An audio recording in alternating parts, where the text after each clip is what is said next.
ನಮಸ್ಕಾರ ಫ್ರೆಂಡ್ಸ್, ನನ್ನ ಹೆಸರು ಪ್ರಶಾಂತ್ ಲೂಕ್ ಅಂತೇಳಿ. ನಾನು ಸಿರಾಮಿಕ್ ಇಂಜಿನಿಯರು. ಈ ಒಂದು ವಿಡಿಯೋದಲ್ಲಿ ನಾನು ನಿಮಗೆ ಬಜೆಟೆಡ್ ಟೈಲ್ಸ್ ಬಗ್ಗೆ, ಬಜೆಟೆಡ್ ಸ್ಯಾನಿಟರಿ ವೇರ್ ಬಗ್ಗೆ, ಬಜೆಟೆಡ್ ಫಿಟ್ಟಿಂಗ್ಸ್ ಬಗ್ಗೆ ನಾನು ನಿಮಗೆ ಮಾಹಿತಿ ಕೊಡ್ತೀನಿ. ತುಂಬ ಜನ ನನಗೆ ಕಾಲ್ ಮಾಡಿ ನಾವು ರೆಂಟ್ ಔಟ್ ಸಲುವಾಗಿ ಮನೆ ಕಟ್ತಾ ಇದ್ದೀವಿ, ಸೊ ನಮಗೆ ಒಂದು ಒಳ್ಳೆ ಬಜೆಟಲ್ಲಿ ಒಂದು ಡ್ಯೂರೇಬಲ್ ಟೈಲು ಪ್ಲಸ್ ಎಕನಾಮಿಕಲ್ ಪ್ರೈಸಸಲ್ಲಿ ನೀವು ಯಾವ ಟೈಲ್ ನಮಗೆ ಅಥವಾ ಕಮೋಡು ಫಿಟ್ಟಿಂಗ್ಸ್ ಎಲ್ಲ ಸಜೆಸ್ಟ್ ಮಾಡ್ಬೋದು, ಓವರ್ ಆಲ್ ಕಾಸ್ಟಿಂಗ್ ಎಷ್ಟು ಬರುತ್ತೆ ಅಂತ ತುಂಬ ಜನ ಕೇಳ್ತಾ ಇರ್ತಾರೆ.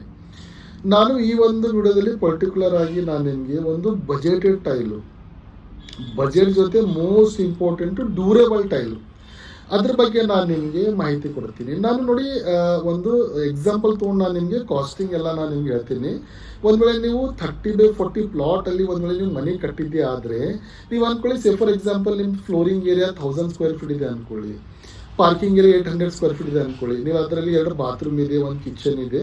So over all tile, sanitary wear, fittings ಎಲ್ಲ ಹಿಡ್ಕೊಂಡ್ಬಿಟ್ಟು ನಿಮಗೆ ಎಷ್ಟು ಕಾಸ್ಟಿಂಗ್ ಬರ್ಬೋದು ಅದ್ರ ಬಗ್ಗೆ ನಾನು ನಿಮಗೆ ಮಾಹಿತಿ ಕೊಡ್ತೀನಿ. ನೋಡಿ, ನಾನು ಪ್ರೈಸಸ್ ಏನು ಹೇಳ್ತಾ ಇದ್ದೀನಲ್ಲ ಈಗ ನಾನು ಇದೆಲ್ಲ, ನಾನು ಒಂದು ವೇಳೆ ನೀವು ಡೈರೆಕ್ಟಾಗಿ ಮಾರ್ಬಿಂದ ಪರ್ಚೇಸ್ ಮಾಡಿದ್ದೆ ಆದರೆ ನಿಮಗೆ ಎಷ್ಟು ಪ್ರೈಸ್ ಬರ್ಬೋದು, ರಿಟೇಲಲ್ಲಿ ಹೋದಾಗ ನಿಮಗೆ ಎಷ್ಟು ಪ್ರೈಸಲ್ಲಿ ಬರುತ್ತೆ, ಅಂದರೆ ಲೋಕಲ್ ಡೀಲರ್ಸಿಂದ ತೊಗೊಂಡಾಗ ಎಷ್ಟು ಪ್ರೈಸ್ ಬರುತ್ತೆ, ನಾನು ಎರಡು ಕಂಪೇರ್ ಮಾಡು ನಾನು ನಿಮಗೆ ಹೇಳ್ತೀನಿ.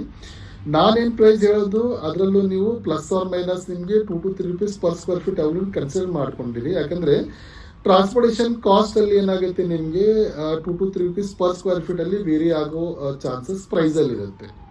ಮತ್ತು ಯಾವ ಏರಿಯಾದಲ್ಲಿ ಯಾವ ಟೈಲ್ ಹಾಕೋದು ಒಂದು ಸುಟೇಬಲ್ಲು ಅದ್ರ ಬಗ್ಗೆನೂ ಸಹ ನಿಮಗೆ ಹೇಳ್ತೀನಿ. ಫ್ಲೋರಿಂಗ್ ಸಲುವಾಗಿ ನಾನು ಮಾತಾಡಿದ್ದೆ ಆದರೆ ನಿಮಗೆ one of the most durable ಮತ್ತು one of the most budgeted tile ಅಂತಂದರೆ soluble salt nano vitrified tiles ಅಂತೇಳಿ. ಜನರಲಿ ನಿಮಗೆ ನೀವು ಮಾರ್ಕೆಟಲ್ಲಿ ಹೋಗಿ ಕೇಳಿದಾಗ ಅವ್ರು ನಿಮಗೆ ನನಗೆ ನ್ಯಾನೋ ಟೈಲ್ಸ್ ತೋರಿಸಿ ಅಂತೇಳಿ, ಅದಕ್ಕೆ ಶಾರ್ಟಾಗಿ ನ್ಯಾನೋ ಟೈಲ್ಸ್ ಅನ್ನೋದು ಅದಕ್ಕೆ ಅಂತ. ಇಲ್ಲಂತಂದರೆ ಜನ ಅಂತಂದರೆ ನಿಮಗೆ ಸೊಲ್ಯೂಬಲ್ ಸಾಲ್ಟ್ ಅನ್ನು ಕರೀತಾರೆ. ಅದು ನೋಡಿ, ಜಸ್ಟ್ ನಾನು ನಿಮಗೆ ಒಂದು ಎಕ್ಸ್ಪ್ಲೇನ್ ಮಾಡ್ತೀನಿ. ಸೊಲ್ಯೂಬಲ್ ಸಾಲ್ಟ್ ನ್ಯಾನೋ ವಿಟ್ರಿಫೈಡ್ ಅಂದರೆ ಏನಂದರೆ, ನಾನು ಯಾವಾಗಲೂ ಹೇಳ್ತಾ ಇರ್ತೀನಿ, ಯಾವುದೇ ಕಂಪನಿ ಏನಾದರೂ ಹೆಸರಿಟ್ರೆ ಅದೊಂದು ಟೆಕ್ನಿಕಲ್ ಸ್ಪೆಸಿಫಿಕ್ ರೀಸನ್ ಇರುತ್ತೆ. ಏನೂ ಇಡಬೇಕಂತ ಏನೂ ಇಡೋಕ್ಕೆ ಬರಲ್ಲ, ಒಂದು ರೀಸನ್ ಇರುತ್ತೆ. ಏನಾಗುತ್ತೆ, soluble salt nano vitrified tile, ಇದು ಒಂದು ವಿಟ್ರಿಫೈಡ್ ಟೈಲ್ ಪ್ರಕಾರ. ಇದರಲ್ಲಿ ಏನಾಗುತ್ತೆ ಅಂತಂದರೆ, ನಾನು ನಿಮ್ಗೆ ತೋರಿಸ್ತಿದ್ದೆ ನೋಡಿ, ಇದರಲ್ಲಿ ಪ್ರಿಂಟ್ ಮಾಡೋ ಸಲುವಾಗಿ ಏನು ಪೇಸ್ಟು ಅಥವಾ ನಾವು ಕಲರ್ ಏನು ಯೂಸ್ ಮಾಡ್ತೀವಲ್ಲ, ಆ ಕಲರ್ ಹೆಸರು ಸೊಲ್ಯೂಬಲ್ ಸಾಲ್ಟ್ ಅಂತ ಹೇಳ್ಬಿಟ್ಟು. ಸೊ ವಿಟ್ರಿಫೈಡ್ ಟೈಲ್ ಮೇಲೆ ನಾವು ಸೊಲ್ಯೂಬಲ್ ಸಾಲ್ಟ್ ಟೈಲ್ ಕಲರ್ಸನ್ನು ಯೂಸ್ ಮಾಡೋ ಪ್ರಿಂಟ್ ಮಾಡಿದೆವು. ಪ್ರಿಂಟ್ ಮಾಡಿದ್ಮೇಲೆ ಅದಕ್ಕೆ ಒಂದು ಕೋಟಿಂಗ್ ಮಾಡ್ತೀವಿ ನಾವು, ಕೋಟಿಂಗ್. ಆ ಕೋಟಿಂಗ್ ಹೆಸರು ನ್ಯಾನೋ ಕೋಟಿಂಗ್ ಅಂತೇಳಿ. ನ್ಯಾನೋ ಕೋಟಿಂಗ್ ಅಂದರೆ ಏನಾಗುತ್ತೆ, ನಿಮಗೆ ಅದರಲ್ಲಿ ಅಲ್ಲಿ ಏನಾದರೂ ಬಿದ್ದುಬಿಟ್ರೆ ಅದು ಎಬ್ಸರ್ವ್ ಆಗಬಾರ್ದು ಅಂತೇಳಿ.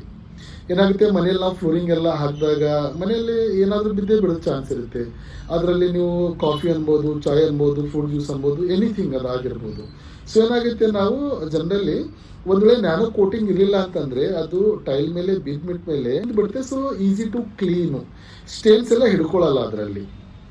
ಸೊ ಸ್ಟೇನ್ ಪ್ರೂಫ್ ಮಾಡೋ ಸಲುವಾಗಿ ಒಂದು ಕೋಟಿಂಗ್ ಮಾಡ್ತೀವಿ ನಾವು, ಅದಕ್ಕೆ ನ್ಯಾನೋ ಪ್ರೊಸೆಸ್ ಅನ್ನೋದು. ಸೊ ಇದು ನ್ಯಾನೋ ವಿಟ್ರಿಫೈಡ್ ಸೊಲ್ಯೂಬಲ್ ಸಾಲ್ಟ್ ಅಂತ ಹೇಳ್ಬಿಟ್ಟು ನಿಮಗೆ ಸಿಗುತ್ತೆ. ಇದೇನಂತಂದರೆ ಸ್ಟಾರ್ಟಿಂಗ್ ಪ್ರೈಸಲ್ಲಿ ಸಿಗೋ ಟೈಲು. ನೋಡಿ, ಟೈಲ್ ಇಂಡಸ್ಟ್ರಿ ಯಾವಾಗ ಶುರು ಆಗಿತ್ತಲ್ಲ, ಫಸ್ಟ್ ಟೈಮ್ ಮಾಡೋ ಟೈಲೇ ನ್ಯಾನೋ ಟೈಲ್ ಆಗಿತ್ತು, ಇದು ಸೊಲ್ಯೂಬಲ್ ಸಾಲ್ಟ್ ನ್ಯಾನೋ ಟೈಲು. ಆ ಒಂದು ಡೇಟಲ್ಲಿ ಇದ್ರ ಪ್ರೈಸ್ ನಾನು ಮಾತಾಡಿದಾಗ 78 rupees ತನಕ ಬರ್ತಾ ಇತ್ತು. ಈಗೆಲ್ಲ ಏನಾಗ್ಬಿಟ್ಟಿದೆ, ಟೆಕ್ನಾಲಜಿ ತುಂಬ ಮುಂದೆ ಬಂದುಬಿಟ್ಟಿದೆ. ಈಗ ಏನಾಗ್ತಾ ಇದೆ, ನಿಮಗೆ ಡಬಲ್ ಚಾರ್ಜ್ ಅಂತೇಳಿ GVT, PGVT ದೊಡ್ಡ ದೊಡ್ಡ ಸೈಜಸ್ ಎಲ್ಲ ನಿಮಗೆ ಬಂದುಬಿಟ್ಟಿದೆ. ಸೊ ಇದರ ಡಿಮ್ಯಾಂಡ್ ಸ್ವಲ್ಪ ಕಡಿಮೆ ಆಗಿಬಿಟ್ಟಿದೆ. ಇಲ್ಲಿ ಮತ್ತೊಂದು ನಾನು ನಿಮ್ಗೆ ಹೇಳ್ತೀನಿ ನೋಡಿ, ನಾನು ಹೇಳ್ತಾ ಇದ್ದೆ soluble salt nano vitrified tile ಅಂತ ಹೇಳ್ಬಿಟ್ಟು. This is a vitrified tile. ಈಗೇನಾಗುತ್ತೆ ನಿಮಗೆ, ನಾನು ಯಾವಾಗ ವಿಟ್ರಿಫೈಡ್ ಅಂತ ಮಾತಾಡ್ತೀನಲ್ಲ, ನೀವು say for example 30 rupees vitrified ತೊಗೊಳ್ಳಿ, ಅಥವಾ ನೀವು 100 rupees ಟೈಲ್ ತೊಗೊಂಡ್ಬಿಡಿ. ಯಾವ್ದು ಟೈಲ್ ವಿಟ್ರಿಫೈಡ್ ಇದೆ, 100 rupees ತೊಗೊಂಡಿರೋ ಟೈಲು ಮತ್ತು 30 rupees ತೊಗೊಂಡಿರೋ ಟೈಲ್ ಎರಡರದ್ದು ಬಾಳಿಕೆ ಒಂದೇ ಬರೋದು, ಸೇಮೇ. ಕಡಿಮೆ ಪ್ರೈಸ್ ಇದೆ 5 ವರ್ಷ ನಡೆಯುತ್ತೆ, ಹೆಚ್ಚು ಪ್ರೈಸ್ ಇದೆ 30 ವರ್ಷ ನಡೆಯುತ್ತೆ, ಆ ಥರ ಇಲ್ಲ. ಪ್ರೈಸಿಂಗ್ ಚೇಂಜ್ ಆಗೋದು ಎದಕ್ಕಂತಂದರೆ ಇದು ಟೆಕ್ನಾಲಜಿಯಿಂದ ಚೇಂಜ್ ಆಗ್ತಾ ಹೋಗುತ್ತೆ. ಇದರಲ್ಲಿದೆ ನಿಮಗೆ ಸೊಲ್ಯುಬಲ್ ಸಾಲ್ಟ್ ನ್ಯಾನೋ ವಿಟ್ರಿಫೈಡ್ ಅಂದರೆ ಇದು ಸ್ಕ್ರೀನ್ ಪ್ರಿಂಟಿಂಗ್ ಥರ ನಾವು ವಿಸಿಟಿಂಗ್ ಕಾರ್ಡ್ ಮಾಡ್ತೀವಲ್ಲ ನಾವು ಆ ಥರ ಸ್ಕ್ರೀನ್ ಮೇಲೆ ಪ್ರಿಂಟ್ ಮಾಡಿ ಟೈಲ್ ಎಲ್ಲ ಮಾಡೋದು. ಇದರಲ್ಲಿ ಕಾಸ್ಟಿಂಗ್ ಕಡಿಮೆ ಬಂದ್ಬಿಡುತ್ತೆ. ಮತ್ತೊಂದೇನಂತಂದರೆ ಇದರಲ್ಲಿ ನಿಮಗೆ ಅಷ್ಟೊಂದು ಡಿಸೈನ್ಸ್ ಆಪ್ಷನ್ ಸಿಗಲ್ಲ. ಮ್ಯಾಕ್ಸಿಮಮ್ ನಿಮಗೆ 10 ಇಲ್ಲ 15 ಡಿಸೈನ್ ಮ್ಯಾಕ್ಸಿಮಮ್ ಸಿಕ್ಬಿಡುತ್ತೆ ನಿಮಗೆ, ಅದಕ್ಕಿಂತ ಮೇಲ್ಗಡೆ ಬರಲ್ಲ. ಮತ್ತೊಂದೇನಂತಂದರೆ ನಿಮಗೆ ಟೈಲ್ ಬಾಡಿ ಏನಿದೆಯಲ್ಲ ಅದು ನಿಮಗೆ ಐವರಿ ಶೇಡಲ್ಲಿ ಬರೋದು, ಸ್ವಲ್ಪ ಬ್ರೈಟಲ್ಲಿ ಇರಲ್ಲ, ಐವರಿ ಶೇಡಲ್ಲಿ ಬರುತ್ತೆ. ಸೊ ಆ ಒಂದು ಟೆಕ್ನಿಕಲ್ ರೀಸನ್ಸ್ ಅಲ್ಲಾಗಿ ಪ್ರೈಸಿಂಗ್ ಕಡಿಮೆ ಇರುತ್ತೆ. ಸೊ ಆ ಥರ ಇಲ್ಲ ನೋಡಿ, ಕಾಸ್ಟ್ಲಿ ಹಚ್ಚಿದ್ರೇ ಅದ್ರ ತುಂಬ ಬಾಳಿಕೆ ಬರುತ್ತೆ ಆ ಥರ ಏನೂ ಇಲ್ಲ. It's a vitrified tile, easily ನಿಮಗೆ 15 ಇಯರ್ಸ್ 20 ಇಯರ್ಸ್ ಆರಾಮಾಗಿ ಯೂಸ್ ಆಗುತ್ತೆ, ಅದು ಏನು ಪ್ರಾಬ್ಲಮ್ ಬರಲ್ಲ. ಸೊ ಬಜೆಟಲ್ಲಿ ನೋಡ್ತಾ ಇದ್ರೆ ನೀವು soluble salt nano vitrified tile, ಅದು ಸೈಜಲ್ಲಿ ಬರೋದು 2 ಫೀಟ್ ಬೈ 2 ಫೀಟಲ್ಲಿ ಅಷ್ಟೇ, ಬೇರೆ ಸೈಜಲ್ಲಿ ಬರಲ್ಲ, ಒಂದೇ ಸೈಜಲ್ಲಿ ಬರೋದು 2 ಫೀಟ್ ಬೈ 2 ಫೀಟಲ್ಲಿ. ಪ್ರೈಸಿಂಗಲ್ಲಿ ನಾನು ಮಾತಾಡಿದಾಗ ನಿಮಗೆ ಆಲ್ಮೋಸ್ಟ್ ನಿಮಗೆ 30 ರುಪೀಸ್ ತನಕ. ಈಗ ನಾನು ಒಂದು ಬೆಂಗಳೂರು ಸಲುವಾಗಿ ಒಂದು ಎಕ್ಸಾಂಪಲ್ ಹೇಳ್ತಾ ಇದ್ದೀನಿ. ನಾನು ಇನ್ಕ್ಲೂಡಿಂಗ್ ಟ್ರಾನ್ಸ್ಪೋರ್ಟ್ ಎಲ್ಲ ಕಾಸ್ಟ್ ಹಿಡ್ಕೊಂಡು ನಾನು ಹೇಳಿದಾಗ ನಿಮಗೆ 30 to 32 ತನಕ ನಿಮ್ಗೆ ಏನಿದೆ ಒಂದು ಮ್ಯಾಕ್ಸಿಮಮ್ ಆಗಿ ನಿಮಗೆ ಸಿಗೋದು ಅಲ್ಲಿ ಬ್ಯಾಂಗ್ಳೂರು ತನಕ ಡೆಲಿವರಿ ತನಕ ನಾನು ಮಾತಾಡ್ತಾ ಇದ್ದೀನಿ.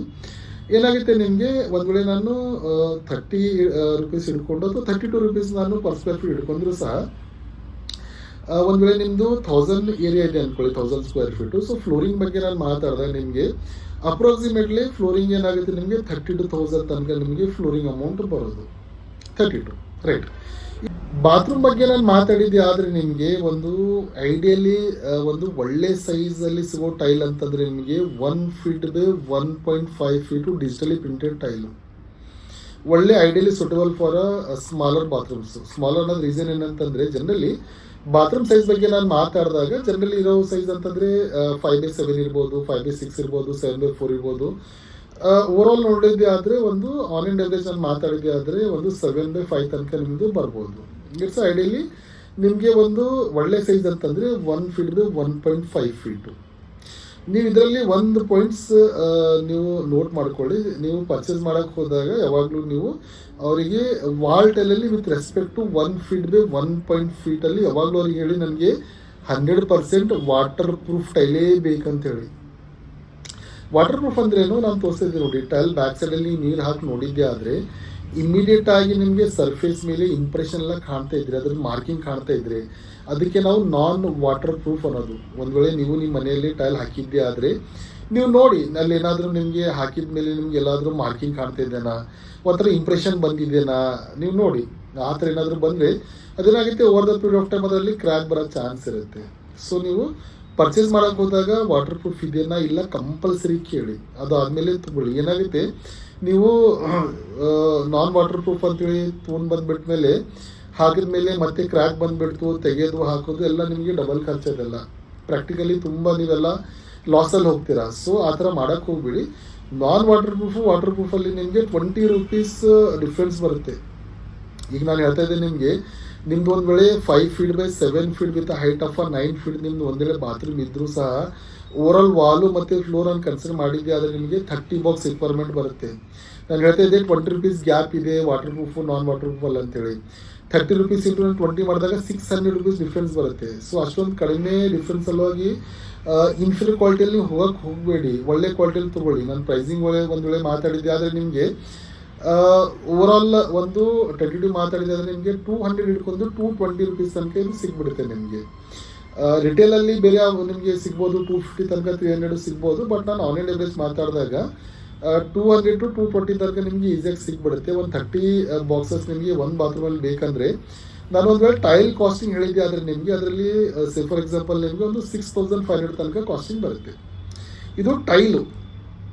ಮತ್ತು ಅದರಲ್ಲಿ ನಿಮಗೆ ಕಮೋಡ್ಸ್ ಬರುತ್ತೆ. ನಿಮಗೆ ಕಮೋಡ್ಸಲ್ಲಿ ನಿಮಗೆ ಏನಾಗುತ್ತೆ ನೋಡಿ, ಕಮೋಡ್ ಅಂತೂ ಒಂದು ಮ್ಯಾಂಡೇಟ್ರಿ ಇದೆ, ಹಾಕಲೇಬೇಕು. ನಿಮಗೆ ಒಂದು ಬಜೆಟಲ್ಲಿ ಕಮೋಡ್ ಬೇಕಂತಂದರೆ ಗೋ ವಿತ್ EWC ಕಮೋಡ್ಸ್ ಅಂತ ಹೇಳಿ ಬರುತ್ತೆ. EWC ಅನ್ನೋದು ಇದರಲ್ಲೇನಾಗುತ್ತೆ ನಿಮಗೆ ಕಮೋಡು ಮತ್ತು ಟ್ಯಾಂಕು ಸಪ್ರೇಟ್ ಆಗಿ ಬರುತ್ತೆ. ಅದು ಅಸೆಂಬಲ್ ಮಾಡಬೇಕಾಗುತ್ತೆ. ನಾನು ನಿಮ್ಗೆ ತೋರಿಸ್ತಾ ಇದ್ದೆ ನೋಡಿ, ಇದಕ್ಕೆ EWC ಅನ್ನೋದು. ನಾನು ಒಂದು ವೇಳೆ ಇದು ಕಮೋಡು ಪ್ಲಸ್ ನಾನು ಫ್ಲಶ್ ಟ್ಯಾಂಕ್ ಮತ್ತು ಸೀಟ್ ಕವರ್ ಬಗ್ಗೆ ಮಾತಾಡಿದಾಗ ಈಸಿಲಿ ನಿಮಗೆ 2500 ತನಕ ನಿಮಗೆ ಸಿಕ್ಬಿಡುತ್ತೆ ಈಸಿಲಿ. ಇದನ್ನು ಹಾಕಲೇಬೇಕಾ ನಿಮಗೆ? ಅದಾದಮೇಲೆ ನಿಮಗೆ ಕಂಪಲ್ಸರಿ ಹಾಕೋದಿದೆ ಒಂದು ವಾಶ್ ಬೇಸಿನ್ ಬೇಕೇ ಬೇಕು. ನಾನು ವಾಶ್ ಬೇಸಿನ್ ಕಡಿಮೆ ಪ್ರೈಸಲ್ಲೂ ಮಾತಾಡಿದಾಗ ನಿಮಗೆ 500 ಹಿಡ್ಕೊಂಡು ನಿಮಗೆ 800 ತನಕ ನಿಮಗೆ ಸಿಗುತ್ತೆ. ಇದು ಸ್ಯಾನಿಟರಿ ವೇರ್ ಪಾರ್ಟ್ ಆಯಿತು, ಒಂದು ಕಮೋಡು ಮತ್ತು ನಿಮ್ಮದೊಂದು ವಾಶ್ ಬೇಸಿನ್. ಬಾತ್ರೂಮಲ್ಲಿ ಮತ್ತೇನು ಕಂಪಲ್ಸರಿ ಬರುತ್ತೆ ಅಂತಂದರೆ ನಿಮಗೆ ಮಿಕ್ಸ್ಚರು ಅಥವಾ ಡೈವರ್ಟರು. ಕಡಿಮೆ ಬಜೆಟಲ್ಲಿ ಬೇಕಾದರೆ ನೀವು ಮಿಕ್ಸರ್ ಹಾಕಿಬಿಡಿ. ಮಿಕ್ಸರ್ ಇದಕ್ಕೆ ನಾನು ತೋರಿಸ್ತಿದ್ದೆ ನೋಡಿ, ಇದು ಮಿಕ್ಸರ್ ಅನ್ನೋದು. ನಾನು ಕಾಸ್ಟ್ ಹೇಳಿದಾಗೂ ಸಹ ನಿಮಗೆ ಒಂದು ಒಳ್ಳೆ ಕ್ವಾಲಿಟಿಲಿ ತೊಗೊಂಡ್ರು ಸಹ ನಿಮಗೆ ಕಡಿಮೆ ಅಂತಂದ್ರೆ ನಿಮಗೆ 2500 ತನಕ ಒಂದು ಮಿಕ್ಸರ್ ಸಿಕ್ಬಿಡುತ್ತೆ. ಮಿಕ್ಸರ್ ಆದಮೇಲೆ ನಿಮ್ಗೆ ಏನು ಬೇಕಂತಂದರೆ ನಿಮಗೆ ಶವರ್ ಬೇಕಾಗುತ್ತೆ. ಶವರ್ ಮಾತಾಡಿದಾಗ ನಿಮಗೆ 500 ರುಪೀಸಿಂದ ಹಿಡ್ಕೊಂಡು 700 ರುಪೀಸ್ ತನಕ ಒಳ್ಳೆ ಕ್ವಾಲಿಟಿಲಿ ನಿಮಗೆ ಶವರ್ ಸಿಕ್ಬಿಡುತ್ತೆ. ಅದಾದಮೇಲೆ ನಿಮಗೆ ಒಂದು ಹೆಲ್ತ್ ಫಾಸೆಟ್ ಅಂತ ಕಂಪಲ್ಸರಿ ಬೇಕಾಗುತ್ತೆ. ಹೆಲ್ತ್ ಫಾಸೆಟ್ಟು ಮತ್ತು ಅದ್ರ ಜೊತೆ ನಿಮಗೆ ಒಂದು ಟ್ಯಾಪ್ ಬರುತ್ತೆ ಅದು. ಸೊ ನಾನು ಹೆಲ್ತ್ ಫಾಸೆಟ್ಟು ಮತ್ತು ನಾನು ಟ್ಯಾಪ್ ಅದ್ರ ಜೊತೆ ನಾನು ಮಾತಾಡಿದಾಗ ನಿಮಗೆ ಓವರಾಲ್ ನಿಮಗೆ 1500 ತನಕ ನಿಮಗೆ ಈಸಿಲಿ ಸಿಗ್ಬಿಡುತ್ತೆ. ಸೊ ನಿಮಗೆ ನಾನು ಒಂದು ವೇಳೆ ಬಾತ್ರೂಮಲ್ಲಿ ಟೈಲು ಮತ್ತು ಕಮೋಡು ಮತ್ತು ನಿಮಗೆ ಒಂದು ವೇಳೆ ಫಿಟ್ಟಿಂಗ್ ಜೊತೆ ನಾನು ಮಾತಾಡಿದ್ದೆ ಆದರೆ ನಿಮಗೆ ನಾನು ಹೇಳ್ತಾ ಇದ್ದೀನಿ ನಿಮಗೆ 6500 ತನಕ ನಿಮಗೆ ಟೈಲಿಂಗ್ ಕಾಸ್ಟಿಂಗ್ ಬಂದುಬಿಡುತ್ತೆ. ಮತ್ತು ಕಮ್ಮೋಡು ಫಿಟ್ಟಿಂಗ್ಸ್ ಎಲ್ಲ ನೀವು ಹಿಡ್ಕೊಂಡ್ರೆ ನಿಮಗೆ ಅಪ್ರಾಕ್ಸಿಮೇಟ್ಲಿ ಒಂದು 7,000 to 8,000 ರುಪೀಸ್ ನಿಮಗೆ ಓವರಾಲ್ ಕಾಸ್ಟಿಂಗ್ ಬಂದುಬಿಡುತ್ತೆ. ಸೊ ನಾನು ಒಂದು ವೇಳೆ ಇನ್ಕ್ಲೂಡಿಂಗ್ ಒಂದು ವೇಳೆ ನಾನು ಮಾತಾಡಿದರೆ ಟೈಲು ಮತ್ತು ಫಿಟ್ಟಿಂಗ್ಸ್ ಎಲ್ಲ ಜೊತೆ ನಾನು ಸೇರಿ ಮಾತಾಡಿದೆ ಆದರೆ ನಿಮಗೆ ಅಪ್ರಾಕ್ಸಿಮೇಟ್ಲಿ 14,000 ತನಕ ನಿಮಗೆ ಖರ್ಚು ಬರುತ್ತೆ. ನೋಡಿ, ಇನ್ಸ್ಟಾಲೇಷನ್ ಮಾಡೋದು ಅದೆಲ್ಲ ಬೇರೆ, ನಾನು ಜಸ್ಟ್ ಮಟೀರಿಯಲ್ ಕಾಸ್ಟಿಂಗ್ ನಾನು ಹೇಳ್ತಾ ಇದ್ದೀನಿ ಅಷ್ಟೇ ನಿಮಗೆ. ಸೊ ಅದಾದಮೇಲೆ ನಿಮ್ಮದು WC ಇದೆ ಅಂದ್ಕೊಳ್ಳಿ, ಅದು 4x4 ಚಿಕ್ಕ ನಾವು ಇಂಡಿಯನ್ ಒರಿಸ್ಸಾ ಪ್ಯಾನೆಲ್ಲ ಹಾಕಿರೋದೊಂದು ಯೂಸ್ ಮಾಡ್ತೀವಲ್ಲ, ಅದು ಚಿಕ್ಕದಿರುತ್ತೆ ಜನರಲಿ ಮಾಡೋದೆಲ್ಲ. ಸೊ ಅಂದರೆ ನಾನು 4x4 ಫೀಟಲ್ಲಿ ವಿತ್ ಹೈಟ್ ಆಫ್ 9 ಫೀಟು ನಾನು ಕನ್ಸಿಡರ್ ಮಾಡಿದ್ದೆ. ಆದರೆ ಏನಾಗುತ್ತೆ ನಿಮಗೆ ಓವರಾಲ್ ನಿಮಗೆ ಒಂದು 10 to 12 ಬಾಕ್ಸಸ್ ರಿಕ್ವೈರ್ಮೆಂಟ್ ಬರುತ್ತೆ. ಅದರಲ್ಲಿ ನಾನು ಕಾಸ್ಟಿಂಗ್ ಬಗ್ಗೆ ಮಾತಾಡಿದಾಗ ನೋಡಿ, ಒಂದು ವೇಳೆ ಹೆಚ್ಚಿಗೆ ಟೈಲ್ ಹಿಡಿದ್ರೆ ನಿಮಗೆ 2500 ತನಕ ನಿಮಗೆ ಟೈಲ್ ಕಾಸ್ಟಿಂಗ್ ಬರೋದು. ಒಂದು ಒರಿಸ್ಸಾ ಪ್ಯಾನ್ ಒಳ್ಳೆ ಕ್ವಾಲಿಟಿ ತೊಗೊಂಡಾಗ ನಿಮಗೆ 1000 ರುಪೀಸ್ ತನಕ ಈಸಿಲಿ ಸಿಗ್ಬಿಡುತ್ತೆ. ಸೊ ಅಲ್ಲಿ ನಿಮಗೆ ಒಂದು ಟ್ಯಾಪ್ ಬೇಕಾಗುತ್ತೆ, ನಿಮಗೆ ಜನರಲಿ ಟ್ಯಾಪ್ ಒಂದು 500 ತನಕ ಸಿಗ್ಬಿಡುತ್ತೆ ಈಸಿಯಾಗಿ. ಸೊ ಓವರಾಲ್ ಕಾಸ್ಟಿಂಗ್ ಒಂದು ವೇಳೆ ನಾವು ನೋಡಿದ್ದೆ ಆದರೆ ನಿಮಗೆ 2500 ತನಕ ನಿಮಗೆ ಟೈಲ್ ಕಾಸ್ಟಿಂಗ್ ಬರೋದು, 1000 ರುಪೀಸ್ ತನಕ ನಿಮಗೆ ಒರಿಸ್ಸಾ ಪ್ಯಾನ್ ಬರೋದು, ಒಂದು 500 ತನಕ ನಿಮಗೆ ಒಂದು ಈಸಿಯಾಗಿ ಟ್ಯಾಪ್ ಸಿಗ್ಬಿಡುತ್ತೆ. ಸೊ ಓವರಾಲ್ ನಾನು ಮಾತಾಡಿದೆ ಆದರೆ ನಿಮಗೆ 4000 ತನಕ ನಿಮಗೆ ಕಾಸ್ಟಿಂಗಲ್ಲಿ ಕುಂದ್ಬಿಡುತ್ತೆ. ಕಿಚನಲ್ಲಿ ನಾವು ಬಂದು ಮಾತಾಡಿದಾಗ ಕಿಚನಲ್ಲಿ ಅಗೇನ್ ಐಡಿಯಲ್ ಸೈಜ್ ಅಂತಂದರೆ 1 ಫೀಟ್ಗೆ 1.5 ಫೀಟೇ ಹಾಕಿ ಬಜೆಟಲ್ಲಿ ಬರುತ್ತೆ. ಅದರಲ್ಲೂ ಗೋ with glossy finish style only, ಬೇರೆದು ಯಾವುದು ಫಿನಿಷಲ್ಲಿ ಹಾಕಕ್ಕೆ ಹೋಗಬೇಡಿ. ಯಾಕಂದರೆ ನಿಮಗೆ ಈಸಿ ಕ್ಲೀನ್ ಮಾಡೋ ಸಲುವಾಗಿ ಬೇಕಂದರೆ ಗೋ ವಿತ್ ಗ್ಲಾಸಿ ಓನ್ಲಿ. ಮ್ಯಾಟಲ್ಲಿ ಶುಗರ್ ಫಿನಿಷಲ್ಲಿ ಬೇರೆ ಯಾವ್ದಾದ್ರು ಫಿನಿಷಲ್ಲಿ ಹಾಕಿದಾಗ ನಿಮಗೆ ಮೇಂಟೈನ್ ಮಾಡೋದು ಕ್ಲೀನ್ ಮಾಡೋದು ತುಂಬ ಡಿಫಿಕಲ್ಟ್ ಆಗಿಬಿಡುತ್ತೆ. ನಾನು ಕಿಚನ್ ಬಗ್ಗೆ ಒಂದು ವೇಳೆ ಮಾತಾಡಿದೆ ಆದರೆ ನಿಮಗೆ ಜನರಲಿ ಏನಾಗುತ್ತೆ, ಹಾರ್ಡ್ಲಿ ನಿಮಗೆ 60 to 70 ಸ್ಕ್ವೇರ್ ಫೀಟ್ ತನಕ ಏರಿಯಾ ಇರುತ್ತೆ, ಅಷ್ಟೊಂದು ಹೆಚ್ಚಿಗಿರಲ್ಲ. ನಾನು ಒಂದು ವೇಳೆ ನಾನು ಎಕ್ಸ್ಟ್ರೀಮ್ ಆಗಿ ದೊಡ್ಡದು ನಾನು ಕನ್ಸಿಡರ್ ಮಾಡಿದಾಗ 100 ಸ್ಕ್ವೇರ್ ಫೀಟ್ ಅಂದ್ಕೊಳ್ಳಿ. ಹಾಗೆ ನಂದು 12 ಬಾಕ್ಸಸ್ಸು ಅಥವಾ 13 ಬಾಕ್ಸಸ್ ನಿಮಗೆ ರಿಕ್ವೈರ್ಮೆಂಟ್ ಇರುತ್ತೆ. ಅದರಲ್ಲಿ ಅಗೇನ್ ನಾನು ಟೈಲ್ ಕಾಸ್ಟಿಂಗ್ ಬಗ್ಗೆ ನಾನು ಮಾತಾಡಿದಾಗ ಅಗೇನ್ ನಿಮಗೆ 2500 to 2800 ತನಕ ನಿಮಗೆ ಟೈಲ್ ಸಿಗ್ಬಿಡುತ್ತೆ. ಕಿಚನ್ ಸಿಂಕ್ ಬಗ್ಗೆ ನಾನು ಮಾತಾಡಿದಾಗ ಗೋ ವಿತ್ ಗುಡ್ ಕ್ವಾಲಿಟಿ. ಅದರಲ್ಲಿ ಕಂಪಲ್ಸರಿ ನೀವೇನಿದೆಯಲ್ಲ ಬಜೆಟಲ್ಲೇ ಹೋಗಿ, ಬಟ್ ನೀವು 302 ಗ್ರೇಡಲ್ಲಿ ಹೋಗಿ. ನೀವು ಪರ್ಚೇಸ್ ಮಾಡೋಕ್ಕೆ ಹೋದವ್ರಿಗೆ ಕೇಳಿ, ನೀವು 202 ಇದೆನಾ 201 ಇದೆನಾ ಯಾವ ಗ್ರೇಡ್ ಇದೆ, 302 ಅನ್ಬೇಕು ಅವರಿಗೆ. 302 ಅಂತಂದರೆ ಇಟ್ಸ್ ರಸ್ಟ್ ಫ್ರೀ ನಿಮಗೆ ಕಿಚನ್ ಸಿಂಕ್ಗೆ ಹಾಕಿ. ಅದರಲ್ಲೂ 1 mm ಬರುತ್ತೆ. ಏನಾಗುತ್ತೆ, ನೀವು ತುಂಬ ಲೋ ಕ್ವಾಲಿಟಿಯಲ್ಲಿ ತೊಗೊಂಡು ಬರ್ತಿರಲ್ಲ, ಬಂದಾಗ ಆಗುತ್ತೆ ಅದು ಅದರಲ್ಲಿ over the period of time ಅದರಲ್ಲೆಲ್ಲ ರಸ್ಟಿಂಗ್ ಆಗಿ ಶುರು ಆಗುತ್ತೆ. ರಸ್ಟಿಂಗ್ ಅಂತಂದರೆ ಅದರಲ್ಲಿ ಕ್ರ್ಯಾಕ್ ಬಂದುಬಿಡುತ್ತೆ. ಈಗ ನೀವೇನಾದರೂ ನೀವು ಅಂದ್ಕೊಳ್ಳಿ, ಹಾಲು ನೀವೇನಾದರೂ ಬಿಸಿ ಮಾಡಿದ್ರೆ ಅದು ಒಡೆದು ಹೋಗ್ಬಿಡ್ತು, ನಾವು ಬಿಸಿಯಾಗಿರೋ ನೀರನ್ನೆಲ್ಲ ನಾವು ಇದರಲ್ಲಿ ಹಾಕಿಬಿಡ್ತೀವಿ ನಾವು ಸಿಂಕಲ್ಲಿ. ಕ್ವಾಲಿಟಿ ಸರಿ ಇಲ್ಲ ಅಂತಂದರೆ ಏನಾಗುತ್ತೆ, ಅದು over the period of time ಅದರಲ್ಲಿ ಸ್ಕ್ರ್ಯಾಚಸ್ ಬರೋಕ್ಕೆ ಶುರು ಆಗಿಬಿಡುತ್ತೆ. ಅದರಲ್ಲಿ ಏನಾಗುತ್ತೆ, ನಿಮಗೆ ಗ್ರ್ಯಾಂಡಲ್ಲಿ ಫಿಕ್ಸ್ ಮಾಡಬೇಕಾಗುತ್ತೆ, ಅದು ತೆಗೆಯೋದು ಹಾಕೋದೆಲ್ಲ ತುಂಬ ಡಿಫಿಕಲ್ಟು. ಅದರಲ್ಲಿ ನಿಮಗೆ ನಾನು ಮಾತಾಡಿದರೆ ಲೋವರ್ ಕ್ವಾಲಿಟಿಯಲ್ಲಿ 500 ರುಪೀಸಿಂದನೂ ನಿಮಗೆ ಕಿಚನ್ ಸಿಂಕ್ ಸಿಗ್ಬಿಡುತ್ತೆ. ಹಾಕಬೇಡಿ, ಒಂದ್ಸರಿ ಹಾಕಿಬಿಡಿ, ಮತ್ತೆ 15 ವರ್ಷ ನೋಡೋಕೆ ಹೋಗ್ಬೇಡಿ. ಅದು ನಾನು ಈ ಥರ ಹೇಳ್ತಾ ಇಲ್ಲ ನಿಮಗೆ 10,000 ಹಾಕಿಬಿಡಿ, ಇಲ್ಲ 2,000ದಲ್ಲಿ ತುಂಬ ಒಳ್ಳೆ ಕ್ವಾಲಿಟಿಯಲ್ಲಿ 30 ಗ್ರೇಡಲ್ಲಿ 2,000 ಹಿಡ್ಕೊಂಡು 2,500 ತನಕ ನಿಮಗೆ ಒಳ್ಳೆ ಕ್ವಾಲಿಟಿಲಿ ಸಿಗ್ಬಿಡುತ್ತೆ. ನಿಮಗೆ ಕಿಚನ್ ಸಿಂಕು, ಬಾತ್ರೂಮ್ ಫಿಟ್ಟಿಂಗ್ಸ್ ಒಂದು ವೇಳೆ ಡೈರೆಕ್ಟ್ ಫ್ಯಾಕ್ಟ್ರಿಯಿಂದ ಬೇಕಂದ್ರೆ ನನಗೆ ಹೇಳಿ, ನಾನು ನಿಮಗೆ ಕೊರಿಯರ್ ಥ್ರೂ ನಾನು ನಿಮಗೆ ಸರ್ವಿಸ್ ಕೊಟ್ಬಿಡ್ತೀನಿ. ನಾನು ಆಲ್ರೆಡಿ ಹಿಂದಿಯಲ್ಲಿ ನಂದು ಯೂಟ್ಯೂಬ್ ಚಾನಲ್ನಿಂದ ಎಲ್ಲ ವೀಡಿಯೋಸ್ ಇದೆ, ನಾನು ಫ್ಯಾಕ್ಟ್ರಿ ಎಲ್ಲ ವಿಸಿಟ್ ಮಾಡಿ ಫಿಟ್ಟಿಂಗ್ಸ್ ಎಲ್ಲ ನಂದು ವಿಸಿಟಿಂಗ್ ಇದು ಇದೆ, ನಂದು ವೀಡಿಯೋಸ್ ಎಲ್ಲ ಇದೆ. ನಾನು ಅದು ಲಿಂಕ್ ಎಲ್ಲ ಹಾಕ್ತೀನಿ, ಅಲ್ಲಿ ನೋಡ್ಬೋದು. ಒಂದು ವೇಳೆ ನಿಮಗೆ 4 ಬಾತ್ರೂಮ್ 5 ಬಾತ್ರೂಮ್ ಆ ಥರ ಏನಾದರೂ ನಿಮ್ಗೆ ರಿಕ್ವೈರ್ಮೆಂಟ್ ಇದ್ರೆ ನನಗೆ ಹೇಳಿ. ಇದೇನಿದೆ ನೋಡಿ, ಕೊರಿಯರ್ ಮಾಡೋ ಪ್ರಾಡಕ್ಟ್ಸ್ ಎಲ್ಲ ಕೊರಿಯರ್ ಮಾಡಿ ಸಪ್ಲೈ ಮಾಡ್ಬೋದು. ಬಟ್ ಏನಾಗಿದೆ, ಟೈಲ್ ಎಲ್ಲ ಆ ಥರ ಕೊರಿಯರ್ ಮಾಡೋಕ್ಕೆ ಬರಲ್ಲ, ಸ್ಮಾಲ್ ಕ್ವಾಂಟಿಟಿ ಇದ್ದರೆ ಕಳ್ಸೋಕ್ಕೆ ಬರಲ್ಲ ಅದು. ಸೊ ನಿಮ್ಗೆ ಒಂದು ವೇಳೆ ಒಳ್ಳೆ ಕ್ವಾಲಿಟಿಯಲ್ಲಿ ಏನಾದರೂ ಬೇಕಂದರೆ ನೀವು ಕಮೆಂಟ್ ಮಾಡಿ, ನಾನು ಅದು ನಿಮಗೆ 5 ಬಾತ್ರೂಮ್ 10 ಬಾತ್ರೂಮ್ ಎಷ್ಟೇ ಇರಲಿ ಸಪ್ಲೈ ಮಾಡೋಕ್ಕೆ ಟ್ರೈ ಮಾಡ್ತೀನಿ. ಅದೇ ನಿಮಗೆ ಕಿಚನ್ ಸಿಂಕ್ ಏನಿದೆ ಅಲ್ಲ, ಅದು ಒಳ್ಳೆ ಕ್ವಾಲಿಟಿಯಲ್ಲಿ 302 ಗ್ರೇಡಲ್ಲಿ 2000 ಹಿಡ್ಕೊಂಡು 2500 ತನಕ ನಿಮಗೆ ಒಳ್ಳೆ ಗ್ರೇಡಲ್ಲಿ ಸಿಗ್ಬಿಡುತ್ತೆ, ತಗೊಳ್ಳಿ. ಅದ್ರ ಜೊತೆ ಏನಂತ, ನಿಮಗೆ ಕಿಚನ್ ಸಿಂಕಲ್ಲಿ ನಿಮಗೆ ಒಂದು ಟ್ಯಾಪ್ ಬೇಕಾಗುತ್ತೆ. ಸ್ವ್ಯಾನ್ ನೆಕ್ಕಲ್ಲಿ ನಿಮಗೆ ಕಿಚನ್ ಸಿಂಕ್ ಅಂತೇಳಿ ನಿಮಗೆ ಕಿಚನ್ ಟ್ಯಾಪ್ ಸಿಂಕಲ್ಲಿ ಸಿಗ್ಬಿಡುತ್ತೆ. ಅದು ನಾನು ಕಾಸ್ಟ್ ಹೇಳಿದಾಗ ನಿಮಗೆ ಹಾರ್ಡ್ಲಿ 800 to 1000 ರುಪೀಸ್ ತನಕ ಸಿಗ್ಬಿಡುತ್ತೆ. ನಿಮ್ಗೆ ಪಾರ್ಕಿಂಗು ನಾನು ಹಿಡಿದೆ ಅಂದ್ಕೊಳ್ಳಿ, ಪಾರ್ಕಿಂಗಲ್ಲಿ ಫಾರ್ ಎಕ್ಸಾಂಪಲ್ ನಿಮಗೆ 800 ಸ್ಕ್ವೇರ್ ಫೀಟ್ ನಿಮ್ಗೆ ಏರಿಯಾ ಇದೆ ಅಂದ್ಕೊಳ್ಳಿ. ಅಲ್ಲಿ ನಿಮಗೆ ನಾನು ಅಲ್ಲಿ ಏನಿದೆ ಒಳ್ಳೆ ಕ್ವಾಲಿಟಿದೆ ಹಾಕಿ, ನೀವು vitrified base parking hockey 1 feet by 1 ಫೀಟಲ್ಲಿ ಹಾಕಿ, ನೀವು ಅಪ್ರಾಕ್ಸಿಮೇಟ್ಲಿ ನಿಮಗೆ 25 ರುಪೀಸ್ ತನಕ ಈಸಿಲಿ ಸಿಗ್ಬಿಡುತ್ತೆ. ಅದರಲ್ಲಿ ನಿಮಗೆ ತುಂಬ ಕಲರ್ ಆಪ್ಷನು, ಡಿಸೈನ್ಸ್ ಆಪ್ಷನ್ ಎಲ್ಲ ಸಿಗ್ಬಿಡುತ್ತೆ. ನಿಮಗೆ ಏನಾಗುತ್ತೆ, ಅದು ಅದ್ರ ಮೇಲೆ ಎಲ್ಲ ಗಾಡಿ ಎಲ್ಲ ಹಾಕ್ತೀವಿ ನಾವು. ಈಗ ಏನಾಗಿದೆ, ತುಂಬ ಜನ ಏನು ಮಾಡ್ತಾರೆ ಅಂತಂದರೆ, ಪಾರ್ಕಿಂಗಲ್ಲಿ 2 ವೀಲರ್ ಎಲ್ಲ ಸೈಡ್ ಸ್ಟ್ಯಾಂಡಲ್ಲಿ ಹಾಕ್ಬಿಟ್ಟು ಅದಕ್ಕೆಲ್ಲ ಎಳೆದು ಅದರಲ್ಲಿ ಸ್ವಲ್ಪ ರಫ್ ಯೂಸ್ ಆಗ್ತಾ ಇರುತ್ತೆ. ಸೊ ರಫ್ ಯೂಸ್ ಆಗೋ ಏರಿಯಾದಲ್ಲಿ ನೀವು ಯಾವಾಗಲೂ 1 ಟೈಮ್ ಇನ್ವೆಸ್ಟ್ಮೆಂಟ್ ಮಾಡಿ. ಕಲರ್ ಹೋಯ್ತು ಅಥವಾ ಸ್ಕ್ರಾಚಸ್ ತುಂಬ ಬರ್ತಾ ಇದೆ, ಅದು ಒಡೆದೋಯ್ತು, ರಿಪೇರ್ ಮಾಡೋದು ತುಂಬ ಡಿಫಿಕಲ್ಟು. ಸೊ ನಾನು ಒಂದು ವೇಳೆ 800 ಸ್ಕ್ವೇರ್ ಫೀಟ್ ಅಂತಂದ್ರೆ 25 ರುಪೀಸ್ ತನಕ ನಿಮ್ಗೆ ಈಸಿಯಾಗಿ ಸಿಗ್ಬಿಡುತ್ತೆ. ನಿಮಗೆ ನಾನು ಒಂದು ವೇಳೆ ಒಂದು 22 ಹೇಳಿದ್ರೆ ನಿಮಗೆ ಒಂದು 20,000 ತನಕ ನಿಮ್ಮದು ಕಾಸ್ಟಿಂಗ್ ಬರ್ಬೋದು. ಸೊ ಓವರಾಲ್ ನಾನು ಒಂದು ವೇಳೆ ನಿಮ್ಮದು 30 by 40 ಪ್ಲಾಟ್ ನೀವು ಮಾಡ್ತಾ ಇದ್ದೀರಾ with requirement of flooring 1000 square feet ಇದೆ ಅಂದ್ಕೊಳ್ಳಿ. ನಾನೀಗ ಎಲ್ಲ ಓವರಾಲ್ ಆಗಿ ಹೇಳ್ತಾ ಇದ್ದೇನೆ, ನಿಮಗೆ 2 ಬಾತ್ರೂಮ್ ಇದೆ ಅಂದ್ಕೊಳ್ಳಿ, ಕಿಚನ್ ಅಂದ್ಕೊಳ್ಳಿ, ಪಾರ್ಕಿಂಗ್ ಅಂದ್ಕೊಳ್ಳಿ, ವಿತ್ ಕಮೋಡ್ಸು, ಫಿಟ್ಟಿಂಗ್ಸು, ಟೈಲ್ಸ್ ಎಲ್ಲ ನಾವು ಹಿಡ್ಕೊಂಡು, ನಾನು ಮಟಲ್ ಕಾಸ್ಟ್ ಅಷ್ಟೇ ಹೇಳ್ತಾ ಇದ್ದೀನಿ. ಅದೆಲ್ಲ ನೀವು ಹಿಡ್ಕೊಂಡು ನೋಡಿದ್ರೆ ನಿಮಗೆ ಟೆಂಟೇಟಿವ್ ಕಾಸ್ಟಿಂಗ್ ಬರೋದು 75 to 80,000 ತನಕ ಮ್ಯಾಕ್ಸಿಮಮ್. 75 to 80,000 ಮ್ಯಾಕ್ಸಿಮಲ್ಲಿ ಬಂದುಬಿಡುತ್ತೆ ನಿಮಗೆ. ಇದು ಅಂತೂ ಮಿನಿಮಮ್ ಬಂದೇ ಬರೋದು ಅಂತ ತಿಳ್ಕೊಳ್ಳಿ.